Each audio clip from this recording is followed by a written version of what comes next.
কি রে, তোর কি হয়েছে রে? তোর কি হয়েছে? হ্যাঁ, তোর কি হয়েছে এটা ক। তোর তো 1 সপ্তাহ ধরে 500 টাকা পাই, তুই আমার টাকা দিতেছস না।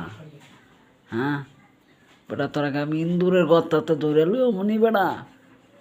ব্যাপার কি, তোর কি হয়েছে? হ্যাঁ, এতদিন কই আসলি বেটা? হ্যাঁ,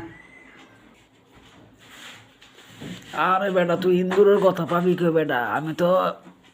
আমি তো তোর সামনে সামনে বেটা ঘুরি। তোরা আমি টাকা দেওয়ার লাগা অনেকদিন খুঁজছিলাম, অনেক খুঁজছি কিন্তু তোরা পাই নাই। তোরা আমি কেমনে দিব টাকা? আর টাকা টাকা আরেকজনের পকেটে গেলে হয়ে যায় ফাঁকা। তোরা আমি কেমনে টাকা দিব? আমি তো একটু পর যদি আমি তোর সামনে যাইতে পারি, তাহলে তো আমি মনে মনে ভাবতেছি পলামু, ধরে বুঝতে দিব না। হা হা হা হা হা হা। তো এভরিওয়ান, এই ভিডিওটা যদি আপনাদের ভালো লাগে, লাইক কমেন্ট শেয়ার সাবস্ক্রাইব করবেন আরও ভিডিও পেতে। আসসালামু আলাইকুম। ওয়ালাইকুম আসসালাম।